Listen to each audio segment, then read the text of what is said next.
辣椒炒肉几乎成了湘菜的名片，在下饭菜界难寻敌手。但一道好吃的辣椒炒肉是什么样的？正宗做法是最优解吗？辣椒为什么要干煸？放不放油？用什么肉？要不要上姜？这期视频从底层原理出发，把辣椒炒肉完全拆解，帮你找到风味构筑的真正核心。我们先来看看正宗的做法。湘菜辣椒炒肉最具共识的方案，首先将薄皮辣椒用铁锅无油状态下高温干烙，用炒勺拍打挤压出水分，取出后煸炒猪肥膘，加入瘦肉翻炒，再加入拍碎的大蒜、拍碎的豆豉翻炒，加入辣椒和其他调料，控制锅内干燥度。过于干燥时加入少量水，收集粘在锅底的物质，收干后出锅。拆解下来有5个核心关键：辣椒的选择、辣椒的预处理、猪肉的选择、调料的选择以及炒的程度。我们逐一分析。辣椒主要看外果皮、中果皮、果皮形状和辣度4点。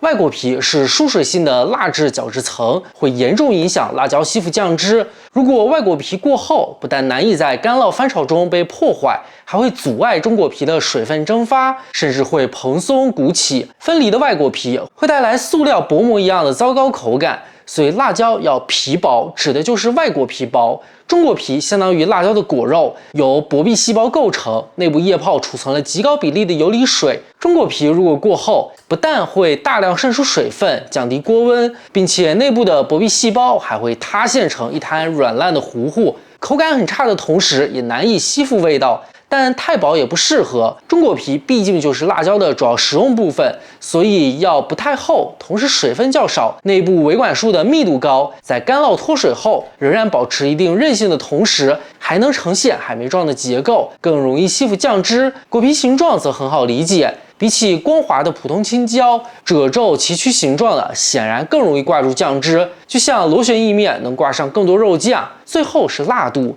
除了品种差异，辣椒的辣度主要集中在胎座上，其次是胎座延伸出来的筋膜。辣椒籽主要是贴合在胎座上，附着了很多辣椒素。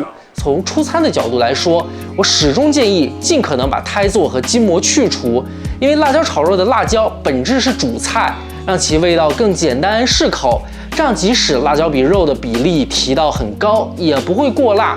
可以通过添加小米辣辣椒酱来调节辣度。最后，我们把市面上主流辣椒的4项维度放在表格里，大家按需查看。大家也可以实际上手捏一捏，如果感觉内部空腔阻力比较大，表皮手感偏脆，就不合适；如果手感较为绵柔，能捏扁但有韧劲，不易断裂，就很合适。其实综合来看，螺丝椒确实就是好选择。而樟树港辣椒的更突出优点，则是漫长生长周期，带来更高浓度的游离氨基酸和芳香物质。但客观来说，辣椒炒肉这种精加工、重调味的料理，会让樟树港辣椒的优势没那么突出。第二部分则是辣椒的预处理，干烙辣椒几乎已经成了共识，但这一步究竟有什么用？到底要不要放油？干烙只是固守传统正宗，但实际并不科学的方法吗？其实还真不是。很多人认为的能给辣椒增加胡辣香气，其实是干烙众多作用里很不突出的那个。干烙的第一目的是破坏外果皮，外果皮受损后，中果皮的水分才能被蒸发释放，以形成疏松多孔的结构来吸附味道。第二目的是脱味，生辣椒富含多种带来青草味的醛，烘烤脱水的过程里也会一起被释放。第三目的才适度的焦糖化、碳化，带来略微的烟熏风味。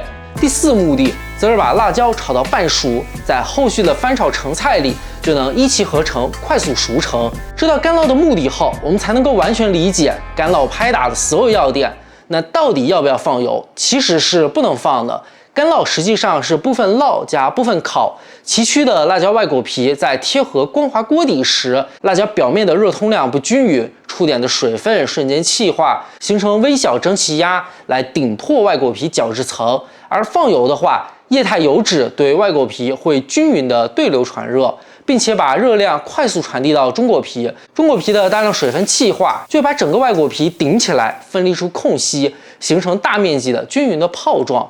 这种油炸态的辣椒，随着温度降低，蒸汽重新冷凝成水，果皮泡回落的同时，外层的油还会被吸收进中果皮。此时，中果皮不但被水分蒸煮成糊，还吸收了辣油，就失去了吸附风味的空间。这种软烂吸油的辣椒适合虎皮青椒，但完全不适合辣椒炒肉。另一个问题则是辣椒的生青味多为脂溶性，如果加油的话，就会收集这些本来应该被去除的味道。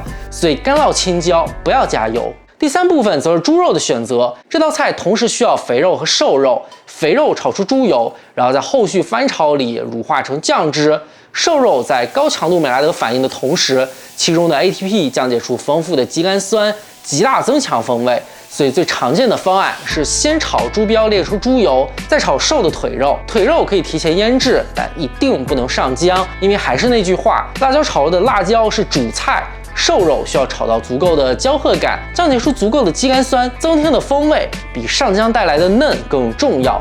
而且瘦肉腌制或不腌制区别也很小，所以直接用五花肉是完全没问题的，只是五花肉的成本更高一些而已。我日常给家人炒这道菜，大家也是更喜欢五花肉，五花肉切到有一定厚度更好，煸炒后不会过干，使用好的猪肉也很关键。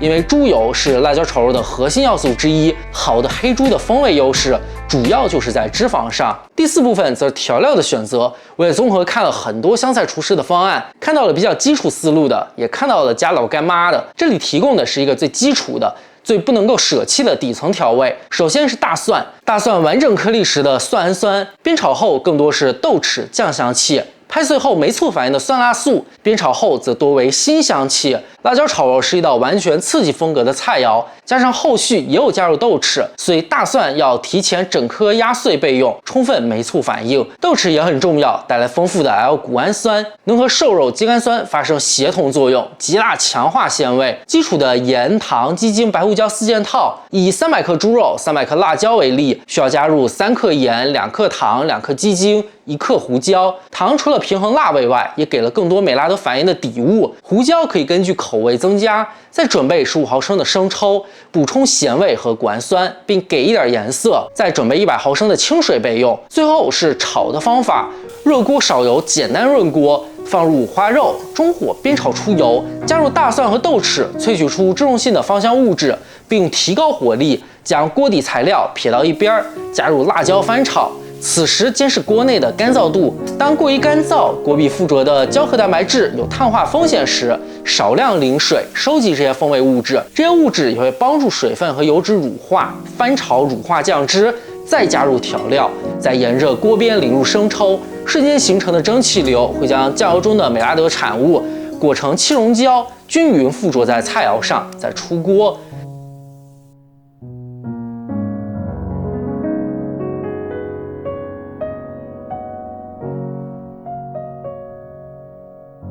再多说2句，作为比较早就开始做科研烹饪风格的博主，很多时候越是深入挖掘、拆解底层原理，越会发现一些所谓正宗传统的方法，虽然会因为食材环境受限，但在一定程度上确确实实也是很科学的做法，只是看不到底层逻辑是什么，所以一代人传着传着，大家才会想，这个步骤是不是没用？那个步骤省略了，是不是也没区别？我一向很排斥为形而新，所以深度研究一道菜，但又很难给出创造性的新做法时，就感觉没什么剪辑发出来的必要。但后来我意识到了，科学认识烹饪的底层逻辑，不只为了创新，也是为了更好的传承和守护。